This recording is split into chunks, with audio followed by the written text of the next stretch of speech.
This is the Gee Ursula Show. Thank you for joining us. As you know, what happens in Seattle affects every other community in the Puget Sound region. And next week, voters will be deciding who the top two candidates are in 7 of the 9 seats on the Seattle City Council.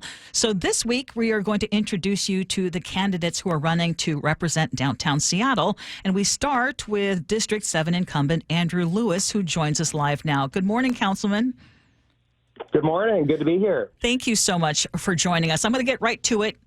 You were the swing vote that killed the ordinance that would have followed state law in making it illegal to use drugs in public in Seattle. Everyone expected you to vote in favor of it. You had indicated that you would, but at the last minute, I believe you shocked a lot of people by changing your mind, and now there is even more discussion on this.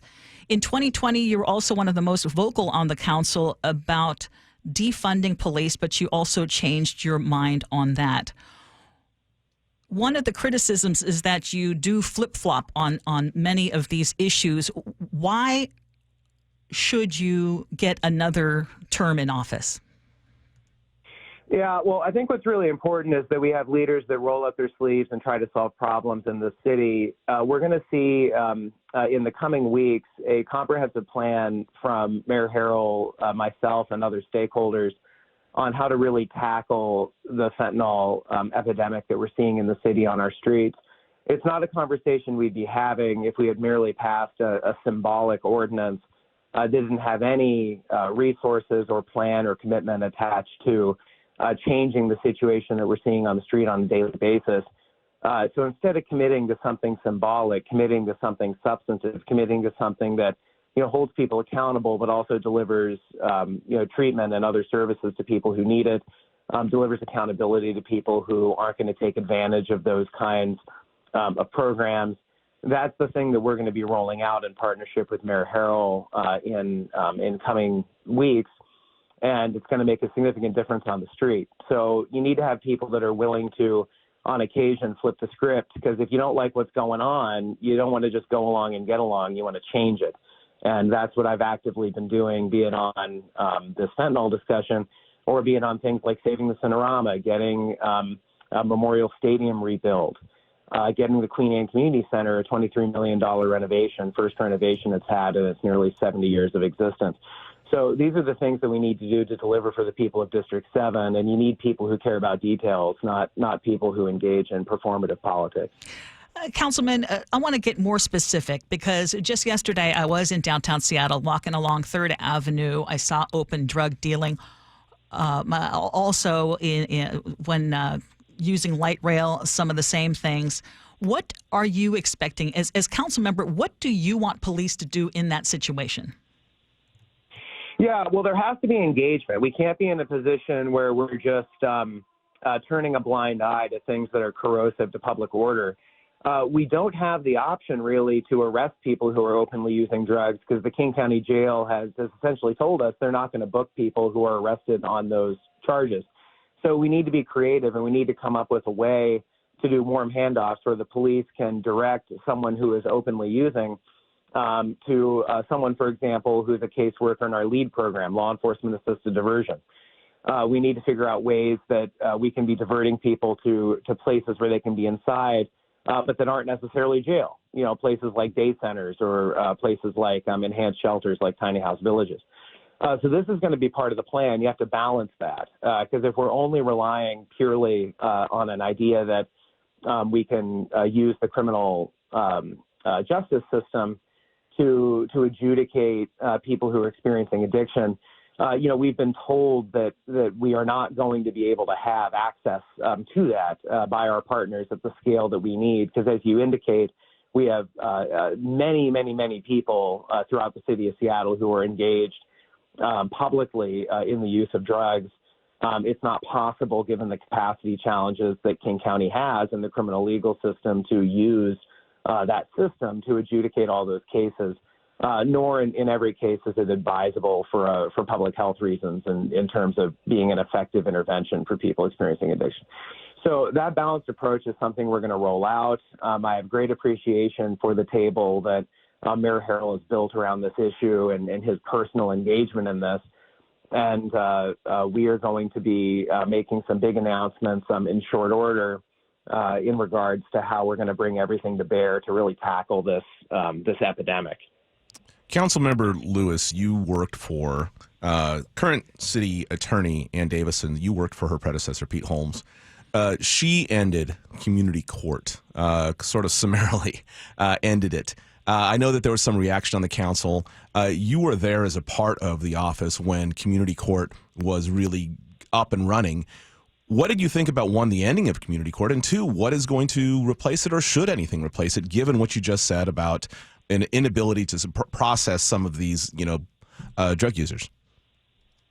Yeah, so you need to have a court that can offer people opportunities to face accountability in ways that are short of jail, just out of necessity by the volume of cases. I mean, I can say as a former prosecutor, very few cases go to trial. Most cases are resolved short of trial through some kind of plea deal. A lot of those plea deals, when it deals with misdemeanor crimes, like, crimes that aren't as serious as felonies, but misdemeanors are still very serious. Like if you're a victim of a misdemeanor, that's important to me. It's important to city leadership. There still needs to be some accountability. The community court was taking in about 2,000 cases a year out of the several thousand total cases of the office. It leaves a really, really big hole in our ability to effectively adjudicate and get justice for victims. The decision to end community court resulted in the city attorney's office dismissing about 1,000 cases without any accountability whatsoever for the victims in those cases, or accountability for the people who committed those offenses. As imperfect as community court was, it was helping with the economy of the court and allowing the court to operate, to met out justice, to have the resources it needs to get the job done. Of the people who actually went to community court and completed it, 75% of them did not commit a new criminal offense. So for the people who actually went through the program, it was very effective. I'm generally a fan of, try to fix the issue instead of just, get rid of it. It's why I voted against defunding the navigation team, not because the navigation team was necessarily effective, but because you can't just throw something out. You got to replace it with something.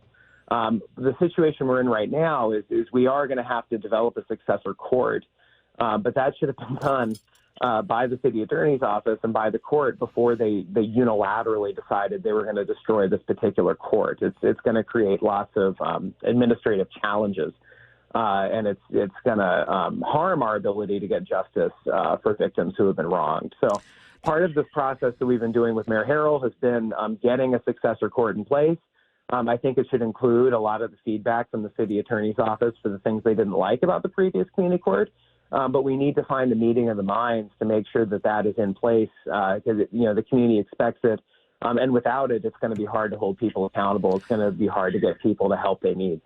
Okay, Councilmember Lewis, because we're tight on time, actually, would you have a little extra time? Because there are so many questions that I would like to ask, and we're already running out. Would you be able to hold with us, and we could continue our conversation? I can do at least 3 more minutes. Okay, we're gonna take those 3 minutes. I want to ask you about defunding police. And you talked about the navigation team, but specifically about defunding police. In 2020, you were all in favor, and you seem to have changed your stance on that. But as you've seen within the SPD, more than 500 officers have left in the last couple of years. Many have complained about the general feeling of a lack of support from the council. Do you believe that your initial stance was incorrect? And what do you say to SPD today as they're dealing with severe shortages in staffing?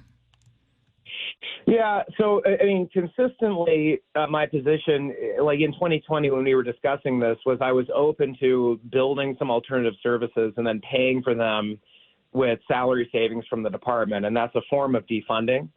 Again, as I just said with community court, I've never supported unilaterally removing police service without having it be replaced by something. And that was never something I was willing to sign on to. Some of my colleagues were fine with that. It was not something I was willing to sign on to. For those reasons, the council, even though we talked about it, for those reasons, we never defunded the police because we did not have any kind of replacement for services in place. As you say, like a lot of departments across the country, we've experienced high attritional loss of police. That has been the case in Seattle. It's also been the case in progressive cities like San Francisco and Portland, but also conservative cities like Dallas, St. Louis, cities across the country, major metropolitan cities are losing police, and it's a hard hiring market for us to get new police. I've consistently supported our hiring plan every single year to bring the next generation of police into the department. And under Mayor Harrell, we've started to reverse the trend. We're getting close to seeing net increases of officers in our hiring class coming back into the department. I think that we have to say as a council, and I've got no problem saying it publicly, that police are a necessary public safety service. They're not sufficient in and of themselves. There are things that police can't do or the police shouldn't do that we need other services based in public health, based in public wellness to take on. But there are emphatically things only police can do. If you have someone who is posing a threat to public safety, someone who is like an active shooter, or someone committing an armed robbery, someone committing a criminal offense, you want to send the police. But we shouldn't be sending police to a lot of these mental health calls or a lot of these calls that, have their basis in extreme poverty where the person doesn't really pose a significant threat to public order, and another intervention would be more effective. So it's a balance we need to strike. We need people on the council who are going to build out comprehensive public safety. I'm really proud that I have worked to expand our park ranger program from 2 rangers to 28 rangers to supplement the police. I'm really proud of the work in getting our de-escalation mental health team. We deliver care on the streets downtown. That's a service that is in our downtown core, working to supplement the police mission by providing public health-based assistance to people in crisis so the police can spend their time on fighting crime. So these are the kinds of services that we need to be standing up. And this is the kind of thing that we need to be doing to make sure that the police are adequately supported and that we don't expect them to do everything, but we expect them to spend their time on the biggest, most exigent public safety threats that we're facing and fighting crime instead of sort of muddling through a lot of these situations of disorder and poverty where other services are better suited to it. And I think that will help us move forward in having police have the pride of place that they have in our public safety system and the respect that they deserve, but also be responsive to community concern about making sure that role is appropriate and making sure that we have other services to handle other types of calls.